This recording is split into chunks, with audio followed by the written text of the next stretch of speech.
قال الذين كفروا لا تسمعوا لهذا القرآن سبحان الله আল্লাহ রাব্বুল আলামিন ওদের কথাটা বলছেন যে কথাটা বেঈমান মুশরিকরা ওই জামানাতে বলেছিলেন। কি বলেছিলেন? وقال الذين كفروا কাফেররা বলতে লাগলো, এক অপরকে বলাবলি করতে লাগলো। 5 জন 10 জন মানুষ বসে গেল, আজকে যেমন জালসা বসে আছেন এরকম তাদের বৈঠক হয়ে গেল, মজলিস শুরু হয়ে গেল। এক অপরকে বলাবলি করতে লাগলো, এই মানুষরা তোমরা শোনো রে, কি শোনো, লা তাসমাউ লিহাযাল কুরআন, খবরদার খবরদার এই কোরআন তোমরা শুনবে না, এই কোরআন তোমরা শুনবে না। মুহাম্মদ ছেলেটা যখন কোরআন পড়বে তার কোরআন তোমরা শুনবে না, কোরআন শুনবে না। অন্য অন্য কাফের বেঈমান মুশরিকরা বলতে লাগলো, এই আল্লাহর বান্দা শুনো রে, মুহাম্মদ ছেলেটা যদি কোরআন পড়তে লাগে আমাদের কানে অটোমেটিক আওয়াজ ঢুকবে। আজকে আমি মাইকে বলছি, যদি আপনারা বলেন আমি শুনবো না শুনবো না বলে কি চারা আছেন না, মাইকের আওয়াজ যত দূর পর্যন্ত যাবে, আজকে জালসার আওয়াজ যায়, মাইকের আওয়াজ চলে যায়, কানে আপনার আওয়াজ ঢুকবে। এক বেঈমান আর এক বেঈমানকে বলতে লাগলো, আরে ও যদি কোরআন পড়ে আর আমরা যদি ওখানে বসে থাকি তাহলে তোমাদের কথাটা আমাদের আওয়াজ আমাদের কানে আসবে, কেমন করে কোরআন শুনবে না, কি করতে হবে? সুবহানাল্লাহ। তারা প্ল্যানিং করলো কি, এই আল্লাহর বান্দা তোমরা শোনো, وقال الذين كفروا لا تسمعوا لهذا القرآن والغوا فيه لعلكم تغلبون। والغوا তোমরা কি করবে? সুর করবে, তোমরা লোক কথা বলবে, তোমরা সিটি বাজাবে, তোমরা চিল্লাবে। যখন মুহাম্মদ ছেলে কোরআন তেলাওয়াত করবে তখন তোমরা তালি বাজাবে, তখন হাউমাউ করে চিৎকার করবে। যখন মুহাম্মদ ছেলেটা কোরআন পড়বে তখন তোমরা কানে লোক নিয়ে দিবে। যখন কোরআন যখন পড়বে তখন জোর জোর করে তোমরা চিল্লাবে চেঁচাবে, যখন জোর করে চিল্লাবে চেঁচাবে সিটি মারবে, তখন ওর কথাটা তোমাদের কানে আসবে না, ওই কোরআনের কথা তোমাদের কানে আসবে না, তোমরা কোরআন শুনতে পাবে না। এই কাজটা করতে গেলে লাআল্লাকুম তাগলিবুন, তোমরা গালিব হয়ে যাবে। আশা করছি তোমরা গালিব হয়ে যাবে। নারে তাকবীর। ভাই আমি ওদিকে যাবো না, শর্টে কথাটা বলছি। তারাও যে এরকম প্ল্যানিং করেছিল কিন্তু কামিয়াব হইতে পেরেছে? কামিয়াব হইতে পেরেছে? তারা হইতে পারেনি। আল্লাহর কোরআন ছিল, আছে, থাকবে। আল্লাহর কোরআন মিটেনি আর মিটাতে পারছে না, আর আগে মিটাতে পারবে না, কারণ আল্লাহ তাবারক ওয়া তাআলা এর গ্যারান্টি নিয়েছেন, হেফাজত আল্লাহ করবেন। ভাই মুসলমান, এবারে আগে চলেন। আমি আপনাদের সামনে কোরআন মাজিদ তেলাওয়াত করেছি। আল্লাহ তাবারক ওয়া তাআলা সে আয়াতটা থেকে বলছেন, ইয়া আইয়ুহাল্লাযীনা আমানু। কি হচ্ছে রে ভাই?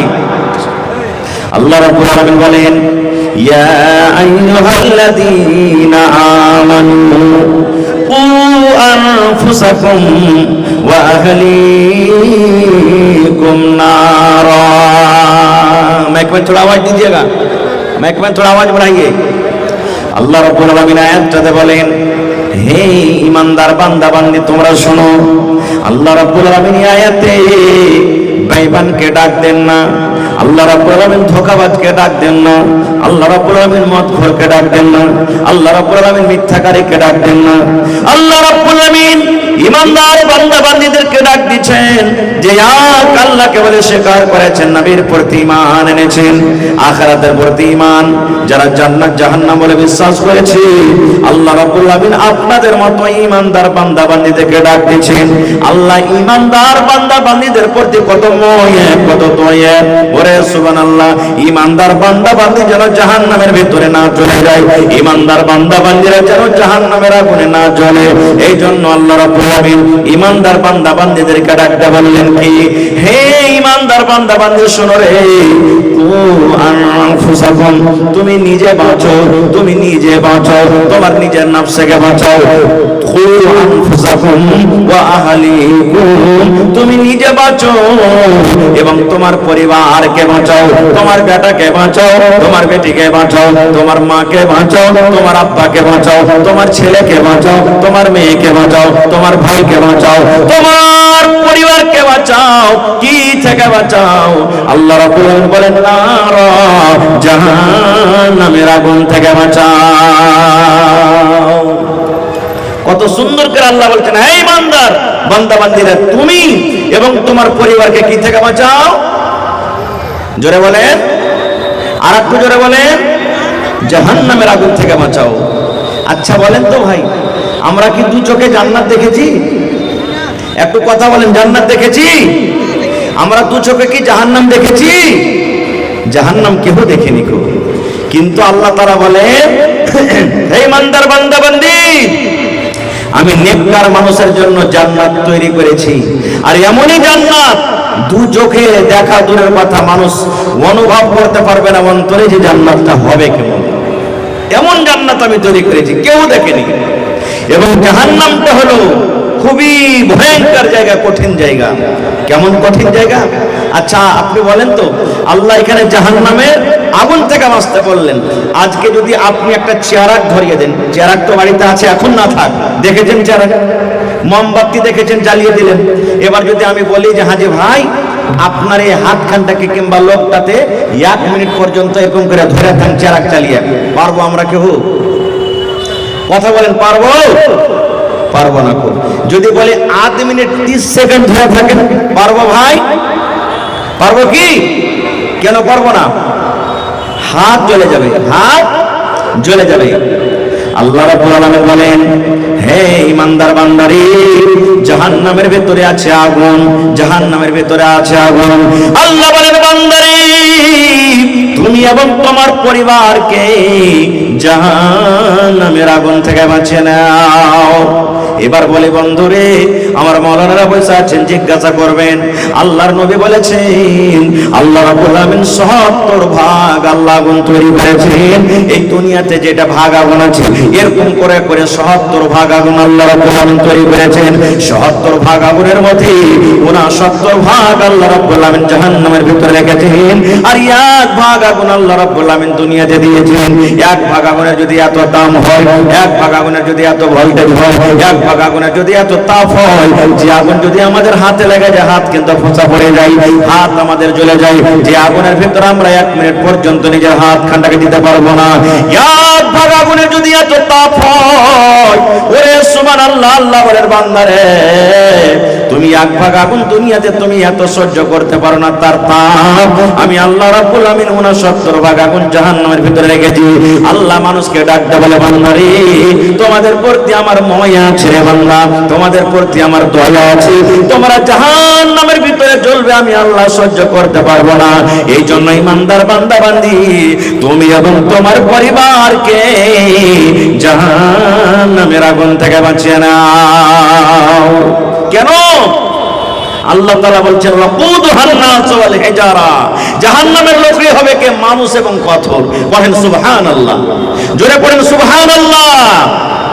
জাহান্নামের লোকরে কি হবে? মানুষ এবং পাথর। আপনারা বলবেন, হাজী মাওলানা, মানুষ নেই, জ্বলে পড়ে ছাই হয়ে যাবে, পাথর কি পুড়ে জাহান্নামের ভিতরে? আজ থেকে মোটামুটি 15 দিন মাস আগে মোবাইলে দেখেছেন, আমেরিকাতে আগুন লেগেছিল, দেখেছেন? আগুন লেগেছিল, আপনারা মোবাইলে দেখেছেন? ওরে সুবহানাল্লাহ, নিজ চোখে চোখে দেখেছেন। 5 তলা, 15 তলা, 50 তলা, 20 তলা করে বড় বড় বিল্ডিং ধসে গেল, জ্বলে গেল, পুড়ে ছাই হয়ে গেল। আমরা যখন আয়াতটা পড়ি তখন মনে মনে ভাবতাম, আল্লাহ রে, পাথর কেমন করে পড়বে, আল্লাহ ইট কেমন করে পড়বে, পাথর করে করে পড়বে। ওরে সুবহানাল্লাহ, আজকে 15 দিন 20 দিন আগে আমেরিকাতে আগুন লাগাতে দেখে নিলাম।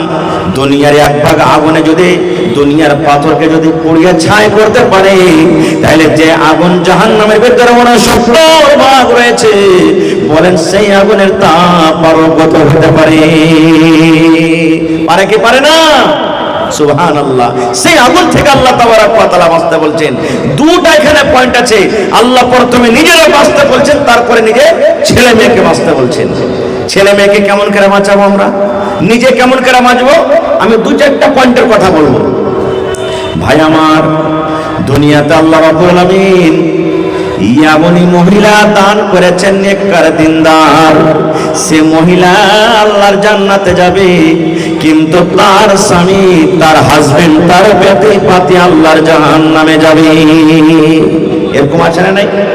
আপনারা জানেন দুনিয়াতে সব থেকে জালিম জাবের বাদশাহ ফেরাউন নাম শুনেছেন।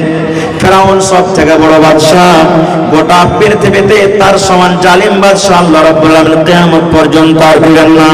এত জালিম বাদশাহ ছিল, যেই বাদশাহ নিজে আল্লাহ দাবি করেছিল আমি হলাম রব, আমি হলাম আল্লাহ, আমি হলাম রব, তোমরা আমার পূজা করো। এই মুসলমান, এবারে ফেরাউনের স্ত্রী আসিয়া এবারে ফেরাউনকে বলল, ফেরাউন তোমাকে আমি আল্লাহ মানবো না, তোমাকে আমি রব মানবো না, তোমাকে আমি আল্লাহ মানবো না। এই মুসলমান, এবারে ফেরাউন বলতে লাগলো, আসিয়া রে, আমি হলাম স্বামী তোমার, আর তুমি হলে আমার বিবি, কেন তুমি আমার কথা মানবে না? গোটা দুনিয়ার মানুষ আমাকে রব মানে, গোটা দুনিয়ার মানুষ আমাকে আল্লাহ মানে, তুমি কেন আমাকে আল্লাহ মানবে না?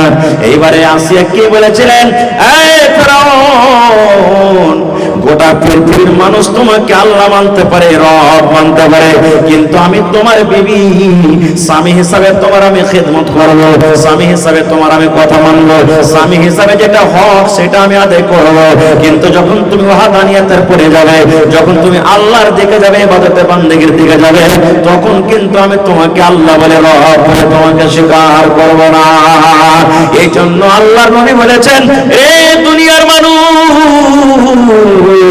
ফেরাউন সারা জীবন জাহান্নামের ভিতরে যাবে, এবং তার ভালোবাসা স্ত্রী আসিয়া আল্লাহর জান্নাতের ভিতরে চলে যাবে। তাইলে পূজা গেল, পূজা হবে কার? কার পূজা হবে? একমাত্র আল্লাহর পূজা হবে, আল্লাহর বান্দেগী হবে।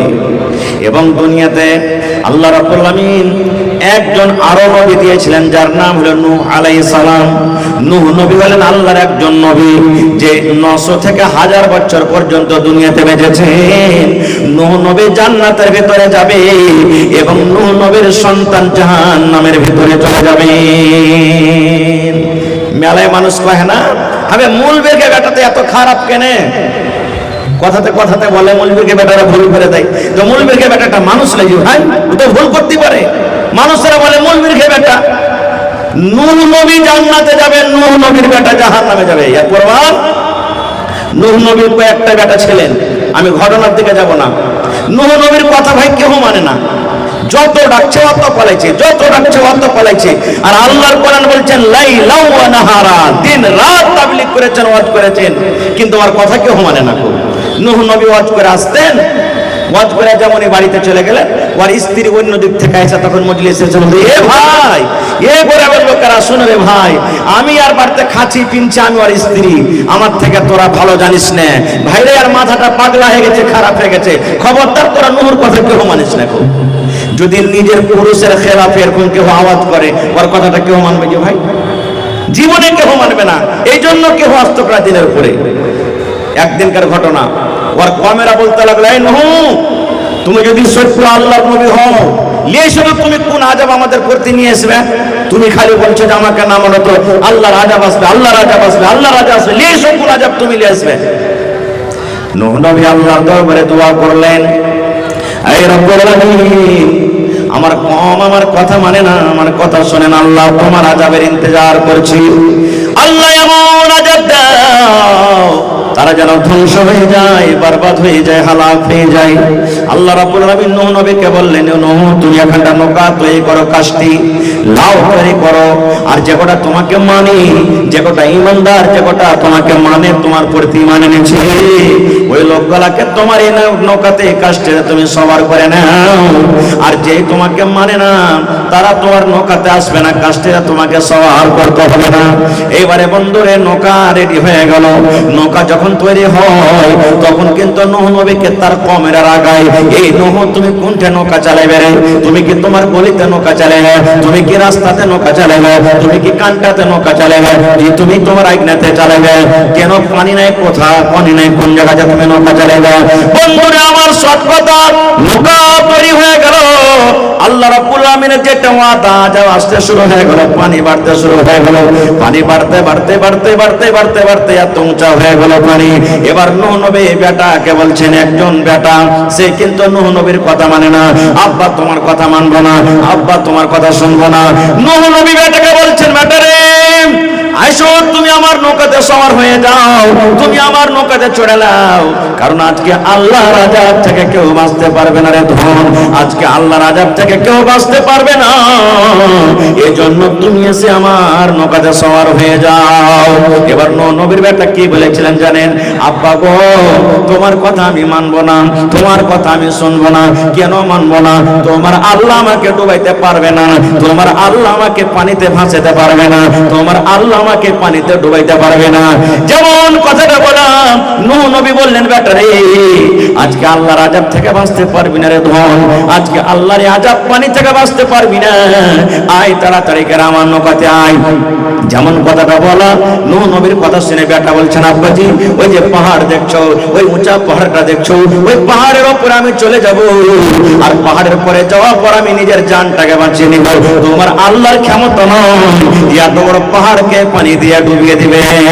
এই মুসলমান, যেমন এই কথাটা বললাম, মুখের কথা মুখে আছে, এমন জোরে কোন দিক থেকে একটা ঢেউ চলে এলো, এমন জোরে একটা এমন জোর করে ঢেউ এলো, সঙ্গে সঙ্গে সঙ্গে এত বড় উঁচা পাহাড় ডুবে গেল। এবং নূহ নবীর বেটা কোন দেশ থেকে কোন দেশে ভেসে চলে গেল। এই দেখেন, তাহলে বেটা জাহান্নামে আর আব্বা যাবেন জান্নাতে। দুনিয়াতে এরকম নবী দুনিয়া থেকে বুঝেছেন সুবহানাল্লাহ, যে বেটা যাবে জান্নাতে আর বাপ যাবে জাহান্নামে। কে জানেন? হযরত ইব্রাহিম আলাইহিস সালাম। হযরত ইব্রাহিম আলাইহিস সালাম, ইব্রাহিম হলেন একজন নবী, আর তার আব্বা আজার নিজের হাতে মূর্তি বুতকে তৈরি করত আর বাজারে বিক্রি করত। নূহ নবী, ইব্রাহিম নবী বাপকে কত দাওয়াত দিয়েছেন, তাবলীগ করেছেন, কিন্তু তার আব্বা কথা মানেনি। আল্লাহ রাসূল বলেছেন ইব্রাহিম নবী জান্নাতের ভিতরে যাবে, আর তার আব্বা জান যাবে কোথায়? জাহান্নামের ভিতরে চলে যাবে। ভাই আমার, আল্লাহ তাবারক ওয়া তাআলা এই জায়গাতে বলছেন, হে ঈমানদার বান্দা বান্দি শুনো, শুধু তোমাকে বাঁচলে হবে না। তুমি নামাজ পড়ছো, তুমি রোজা রাখছো, তুমি হজ করছো, তুমি যাকাত দিছো, তোমার ছেলেরা মদ পান করছে, তোমার ছেলেরা জুয়া খেলছে, তোমার ছেলেরা বেনামাজি আছে, তোমার ছেলেরা এদিক ওদিক রাস্তাতে ভটকে আছে, তাহলে তুমি বাঁচো, তোমার পরিবারকে বাঁচাও। এবারে কেমন করে বাঁচবো আমরা? কেমন করে বাঁচবো? ছেলে মেয়েকে বাঁচাতে গেলে প্রথমে নিজে বাঁচতে হবে, নিজে বাঁচতে হবে আমাদেরকে। কিন্তু কেমন করে বাঁচবো আমরা ভাই? বাঁচতে গেলে সর্বপ্রথম আমাদেরকে নেক আওলাদ আল্লাহর কাছে চাইতে হবে, নেক সন্তান আমাদেরকে চাইতে হবে। কেমন নেক সন্তান চাইতে হবে? আজকে আপনার ছেলে হয় না, আমার ছেলে হয় না, 10 বছর 15 বছর বিয়ে হয়ে গেল, সন্তান হয় না, আল্লাহর কাছে দোয়া করছি, আল্লাহ জি একটা ছেলে গেলা দাও না আল্লাহ। রাত দিন নামাজ পড়ে আঁচল পেতে পেতে আমার মায়েরা দোয়া করবেন, আল্লাহ একটা ছেলে গেলা দাও না, আল্লাহ একটা ছেলে দাও। শুধু ছেলে চাহাচ্ছি, ছেলে চাহা শুধু যথেষ্ট নয়, ছেলে চাহাটাই খুব বড় নয়, ছেলে চাহার মতন চাইতে হবে। কেমন চাইতে হবে? যেমন হযরত ইব্রাহিম আলাইহিস সালাম 80-85 বছর বয়স, একটাও কিন্তু এখন পর্যন্ত সন্তান হয়নি, মাথার চুল পেকে গেছে, চোখ কিন্তু ঝাপসা পড়ে গেছে। ওরে আল্লাহ, বয়স 80-85 বছর হয়ে গেছে, এরকম বয়সে ইব্রাহিম নবী আল্লাহর দরবারে দোয়া করছেন, রব্বে হাবিলি মিনাস সালিহিন। এই আল্লাহ, আমি তোমার নবী ইব্রাহিম দোয়া করছি, আল্লাহ আমার বয়স 80-85 বছর হয়ে গেছে, আল্লাহ এখন পর্যন্ত একটা সন্তান হয়নি, রব্বুল আমিন তুমি আমাকে একটা সন্তান দাও, তুমি আমাকে একটা ছেলে দাও, তুমি আমাকে একটা সন্তান দাও। কেমন সন্তান দাও? আল্লাহ সেই সন্তান যেন নেককার হয়, সেই সন্তান যেন দিনদার হয়, সেই সন্তান যেন মুত্তাকি হয়, সেই সন্তান যেন পরহেজগার হয়, সেই সন্তান যেন সালেহ হয়, সেই সন্তান যেন আল্লাহ গায়ের সালেহ না হয়। দোয়া করছেন একজন নবী, আল্লাহ তুমি আমাকে যে সন্তান দিবে সন্তানটা নেক দাও সন্তান। আর আমরা দোয়া করব কি? আল্লাহ সন্তান দাও। তো দুটোতে পার্থক্য হলো না, হলো না ভাই? পার্থক্য হলে না হলো না? আল্লাহর কাছে যখন সন্তান চাইবেন তো নেক সন্তান চাইতে হবে। নেক সন্তান চাইতে গেলে কি হবে জানেন? আর আপনার যদি সন্তানটা নেক হয় তা আপনার জন্য কত লাভ আছে, সুবহানাল্লাহ।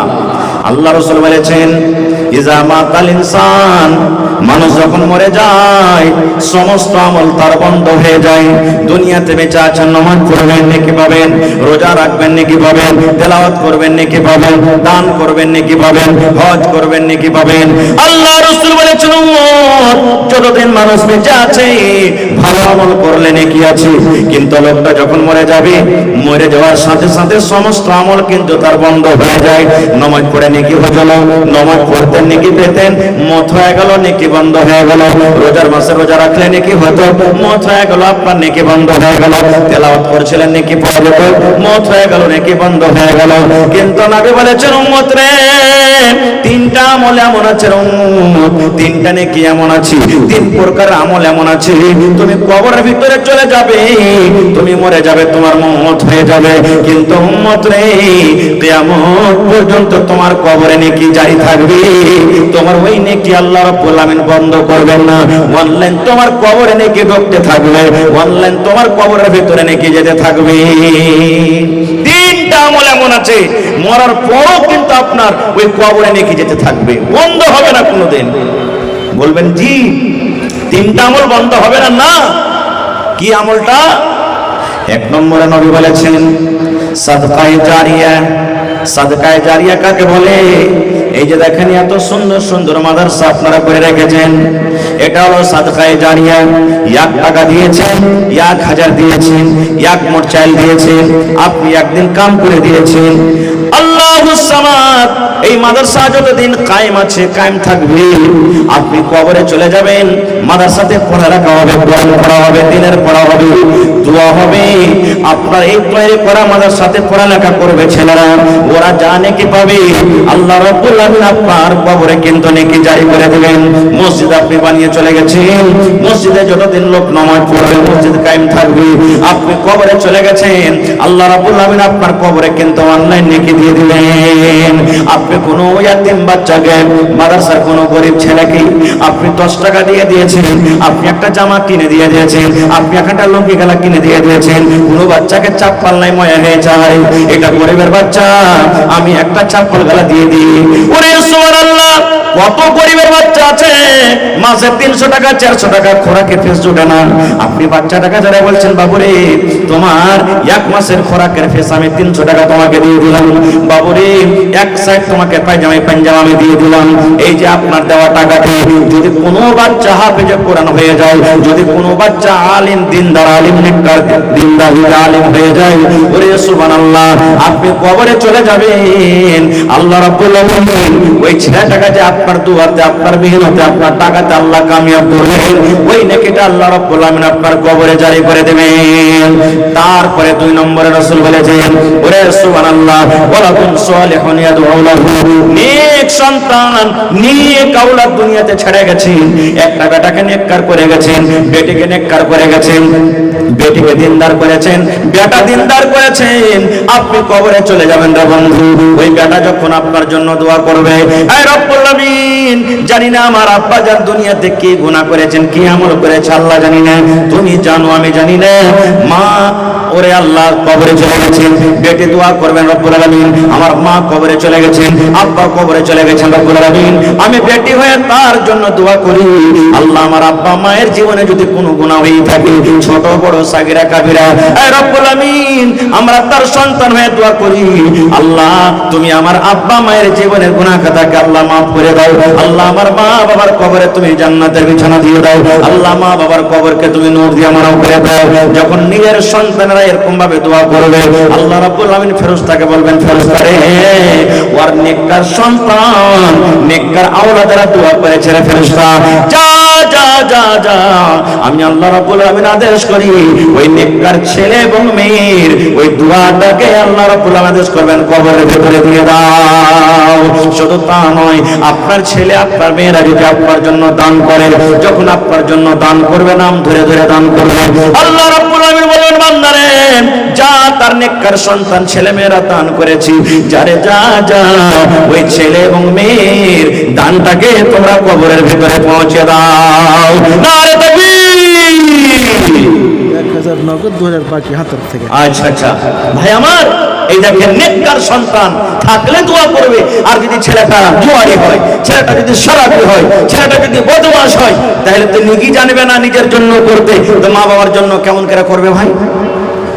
কেমন করে করবে মা বাবার জন্য?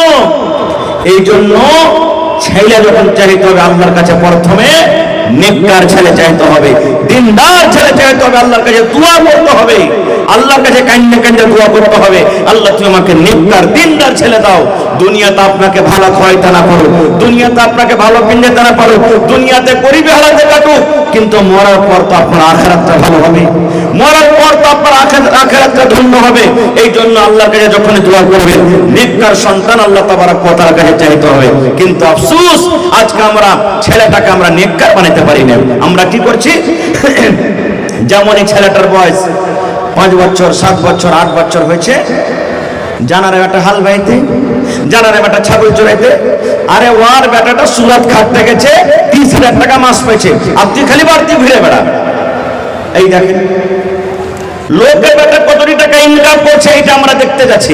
আচ্ছা আপনারা বলেন তো, আমাদের এই বিহারের আগেকার মুখ্যমন্ত্রী আপনারা সবাই জানছেন, নীতিশ কুমার, জনাব নীতিশ কুমার আগে লালু যাদব ছিলেন না?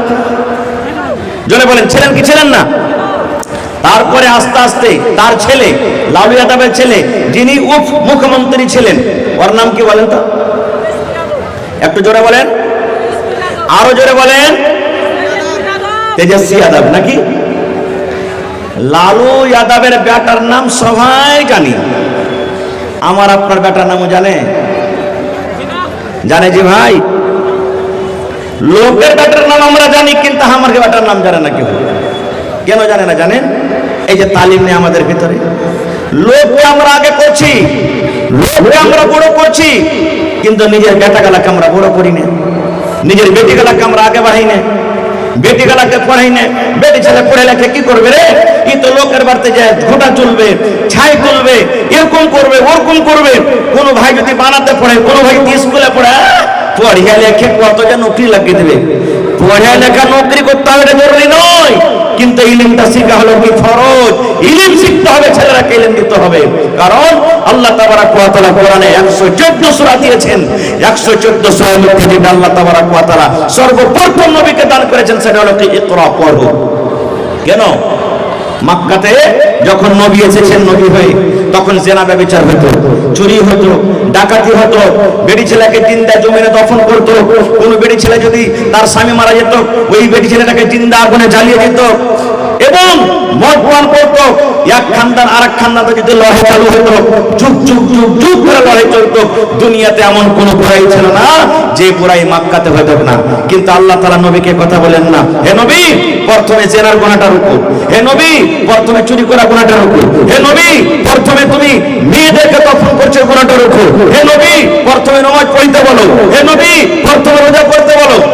এগুলা আল্লাহ আদেশ করলেন না। কেন জানেন? প্রথমে বললেন ইকরা, পড়ো। কেন বললেন? মানুষ পড়বে, জানবে আল্লাহকে, আল্লাহ রাসূলকে, তখন অটোমেটিক তার মধ্যে থেকে পাপ চলে যাবে, পাপ চলে যাবে। মানুষ যখন জানবে, পড়বে যে হ্যাঁ আল্লাহ হলেন এক, আল্লাহর পূজা হওয়া চাই, আল্লাহর সাথে অন্য কাউকে শরীক করতে হবে না, আল্লাহর নবী মুহাম্মদ সাল্লাল্লাহু আলাইহি ওয়াসাল্লাম জান্নাত আছে, জাহান্নাম আছে, তখন মানুষের ভিতর থেকে অটোমেটিক সব পাপ দূর হয়ে যাবে। এই জন্য পড়ার কথাটা বলেছেন। আর হায়রে হতভাগা মুসলমান, আজকে আমরা মুসলমান পড়াতে সব থেকে পিছিয়ে আছি, সব থেকে পিছিয়ে আছি ভাই আমার। তাহলে ওয়াজ আপনাদেরকে শোনাবো ইনশাআল্লাহ, আল্লাহ যদি হায়াত রাখেন। আমার পিছনে আরো যোগ্য যোগ্য আলেম আছেন, আমার ভাই মাওলানা হুমায়ুন কবির আছেন, আর ইন্টারন্যাশনাল খাতিব জার্জিস আলম সাহেব চাতুর্বেদী হাফিজুল্লাহ উনিও আছেন। আর কিছুক্ষণ পর আপনারা নিজের হাতের এই যে ফসল দেখতে পাবেন, নিজের হাতে এই যে গাছ লাগাচ্ছেন না, গাছে ফল ধরে গেছে আপনাদের, আলহামদুলিল্লাহ। সেই ফল আজকে খেতে পাবেন আপনারা একবারে কিছুক্ষণের পরে। তো ভাইরা আমার, সেই মাদ্রাসাকে আরো বড় করতে হবে, হবে না? হবে না? আমি মোটামুটি আমার ছেলে তো আমাদের সাথে পড়ালেখা করলে, আর আপনাকে দোয়াতে, আল্লাহর দয়াতে এই বছরে উনিও আজকে দাস্তারবান্দি হবে, লাঠি পাগড়ি পাবে আমার ছেলে মাদ্রাসাতে। কেন ভাইরে, আমি জানছি মাদ্রাসার হালাত, মাদ্রাসাতে পড়া ভালো হচ্ছে, মাদ্রাসার কমিটি আলহামদুলিল্লাহ ইমানদার। আমার যত গ্রামের চকের নওজওয়ান ভাইরা আছে তারাকে ধন্যবাদ জানাই যে মাদ্রাসার করে যত যান জীবন দিচ্ছে, শায়দ কোনো জায়গার মানুষ এরকম ভাবে কোনো জায়গাতে যান জীবন দিচ্ছে। এটা সামনে তারিফ নয়, কিন্তু তারিফ করা দরকার, কারণ তারিফ করতে গেলে হিম্মত হবে। আমি তাদেরকে ডাক দিচ্ছি যে ভাই, যেমন মেহনত আপনারা করেছেন এর থেকে বেশি বেশি আগে মেহনত করতে হবে। আজকে জানেন আমাকে ফোন করে বলছেন, কম করে 10 জন আমাকে ফোন করে বললেন, মৌলানা আপনার বেটা যেখানে পড়েছে একটু আমার বেটার লাইনটা লাগিয়ে দিন, ওখানে একটু অ্যাডমিশনটা করিয়ে দিন। ও বলছেন একটু অ্যাডমিশন করিয়ে দিন। কিন্তু ভাই কি বলবো, কমিটির মানুষকে জায়গা নেই, জায়গা নেই এখানে যে বাচ্চা মানুষকে রাখবি। এই জন্য মাদ্রাসার সেক্রেটারি সাহেব আমাকে বললেন, মৌলানা মানুষ তো আলহামদুলিল্লাহ জান জীবন দিয়ে মানুষেরা মেহনত করছে, দান করছে, মাদ্রাসার প্রতি মহব্বত ভালোবাসা দেখিয়েছে। সামনে বছর আমাদের এরাদা আছে যে আমরা হোস্টেল সিস্টেম করে দেব। যেমন আমাদের ছেলেরা বাড়িতে বাড়িতে এক টাইম 2 টাইম খানা খাইতে যাচ্ছে, ওই ছেলেটা যদি জাগের না হয়ে, যতদূর হইলো হলো, না হয়ে যদি মাদ্রাসাতে আর খানার ব্যবস্থা করে দেয়, 3 টাইম যদি ছেলেরা মাদ্রাসাতে খায়, তাহলে ওর আসা যাওয়ার যে 8 ঘন্টা 1 ঘন্টা দিনের বেলাতে 2 ঘন্টা টাইম শেষ হয়েছে, ওই টাইমটা কিন্তু বেঁচে গেল, ওই টাইমটা বেঁচে গেল। ভাইরে, তাহলে আজকে আমি এই 22টা ছেলে যে হাফিজে কোরআন হবে, তাদেরকে সামনে রেখে আল্লাহ তাবারাক ওয়া তাআলার পাক পবিত্র কিতাব কোরআন তারা নিজের সিনেতে রেখেছে, তাদের অন্তরে রেখেছে। এটা কোনো ছোট মোটো কথা নয় ভাই আমার। সেই কোরআনের প্রতি মহব্বত ভালোবাসা দেখে আজকে আমি আপনাদের সামনে 50টা লোককে দেখবো, 1000 2000 5000। কোরআনের দাম আল্লাহ ছাড়া কেউ দিতে পারবে না ভাই। কোরআনের একটা জিরের দাম দিতে পারবে না, কোরআনের একটা জাবারের দাম দিতে পারবে না। আজকে যে আপনাদের মাদ্রাসাতে 10,000 12,000 15,000 হাফিজ রেখেছেন, সুবহানাল্লাহ, 24 ঘন্টা তাদেরকে বেতন আমরা দিতে পারি না জীবনে। কারণ মজুরি আল্লাহ দিবে, আল্লাহ ছাড়া কোরআনের মজুরি আমরা দিতে পারবো না। তবে কোরআনের মান সম্মান রেখে দেখি আমি 50টা লোককে দেখবো এক পারা করে কোরআনের দাম। কোন আল্লাহর বান্দা আছেন? আমি মাওলানা একটা হাফিজ ফারিক হবে, মোটামুটি একটা হাফিজের পিছনে আমার কমিটির লোক মোটামুটি 2000 টাকা খরচ করেছেন সেটে, নাকি পায়জামা পাঞ্জাবির সেট দিয়েছেন মাদ্রাসার তরফ থেকে, মোটামুটি 2000 টাকা। 22টা লোক কেউ এমন আছেন যে মৌলানা আমি একটা হাফিজের সেট দিয়ে দেবো, মৌলানা আমি 2000 টাকা একটা হাফিজের সেট দিয়ে দেবো, মৌলানা আমি একটা হাফিজের সেট 2000 টাকা দিয়ে দেবো। এরকম করে করে 22টা লোক কেউ আছেন দেখি, আল্লাহর বান্দা আছেন। এবং 30টা লোককে দেখবো 1000 করে এক পারা করে কোরআনের দাম দিবেন, এবং 10,000 টাকা দেখবো একটা লোক দিতে পারবেন। এবং দেখি কোন আল্লাহর বান্দা আছেন এই মাদ্রাসার জন্য 1 কাঠা 1 ডিসমিল জমিন দান করতে পারবেন। মৌলানা যা টাকা হবে আমি এই 1 ডিসমিল 1 কাঠা আমি জমিন মাদ্রাসার জন্য দান করে দিলাম, আর ওই টাকাটা আল্লাহুস সামাদ আমি মাদ্রাসাতে বিক্রি করে লাগিয়ে দেবো। এই দেখেন আমার একজন ভাই একটা হাফিজে কোরআনের দাম দিয়ে দিয়েছেন, নারে তাকবীর, মাশাআল্লাহ। আজকে ইনশাআল্লাহ এই আমার মেন্ডেলি এলাকার মানুষ ভালো, দানে ভালো, ইনশাআল্লাহ পিছনে থাকবে না আজকে, মাশাআল্লাহ। মাওলানা আইমানি সাহেব 2000 টাকা। এই দেখেন আমার মাওলানা এমানি সাহেব সালাফি হাফিজুল্লাহ নানা জান একটা হাফিজ কোরআনের দাম 2000 টাকা দিয়েছেন, নারে তাকবীর। এবং আমার নানা জান মাওলানা এই দেখেন ফাইজি সাহেব আল্লাহুস সামাদ 3000 টাকা আজকে দান করেছেন। আর 1000 হলে কিন্তু 2টা হাফিজের দাম হইতো, হ্যাঁ হয়ে যাবে ইনশাআল্লাহ, নারে তাকবীর।